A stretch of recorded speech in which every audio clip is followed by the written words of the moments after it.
मकर लग्न ये वो लग्न है जो पारस होता है, यानी कि जिसको छू ले वो सोना बन जाए, भले खुद वहीं खड़े रहे। यानी कि करता सबके लिए है पर खुद अपना बेस्ट नहीं कर पाता। हम बात कर रहे हैं आज कुछ युतियों के बारे में। शनि राहु की युति दशम या एकादश में हो तो जातक सबके लिए, दूसरों के लिए जितना करता है उसे उतना श्रेय नहीं मिलता। खासकर यदि यही युति 11वें भाव में हो तो उसे बिल्कुल भी श्रेय नहीं मिलेगा। नमस्कार दोस्तों, मैं प्रज्ञा आपका हार्दिक स्वागत करती हूँ अपने प्रोग्राम में। दोस्तों, ये मेरा व्हाट्सएप नंबर है, यदि किसी को भी कुंडली से रिलेटेड जानकारी चाहिए, कुंडली बनवाना हो तो आप इस पर संपर्क कर सकते हैं। इसके चार्जेस हैं। और यदि मेरा प्रोग्राम आपको अच्छा लग रहा है तो लाइक करें, शेयर करें, प्लीज़ सब्सक्राइब जरूर करें। हम बात कर रहे हैं मानसिक अशांति वाली युति, यानी कि चंद्र केतु की युति। ये युति एकांत और मानसिक तनाव के साथ बहुत ज़्यादा कष्ट देती है। मतलब हम बोल सकते हैं खुद से खुद की फाइट चलती रहती है इसमें।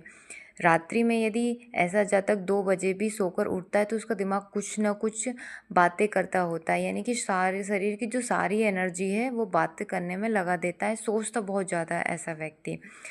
यदि हम बात करते हैं गुरु की, गुरु यदि 5वें भाव में 12वें भाव में नीच राशि के हो, निर्बल हो, तो ऐसा जो जातक होता है आखिरी समय में बहुत ज़्यादा पछताता है, यानी कि उसको पछतावा होता है कि शायद मैंने कुछ अपना बेस्ट नहीं करा। गुरु जब भी 5वें और 12वें में नीच राशि में या निर्बल हो तो। इसके साथ हम देखते हैं कि चौथा भाव और 5वां भाव, ये जनता का भाव और हृदय का भाव होता है 5वां भाव। चौथा भाव में यदि आप बोल सकते हो शनि से दृष्ट है या पापी ग्रह से दृष्ट है तो ऐसे जातक को बुढ़ापे में सहयोग नहीं मिल पाता, यानी कि बच्चे उसके साथ नहीं देते हैं। और यदि 5वां भाव भी पीड़ित हो, ठीक इसी तरह से पापी ग्रह से दृष्ट हो, तो 5वें भाव होता है जो भावनाओं का होता है, तो उसमें भी उसको सहयोग नहीं मिलता भावनात्मक रूप से बुढ़ापे में।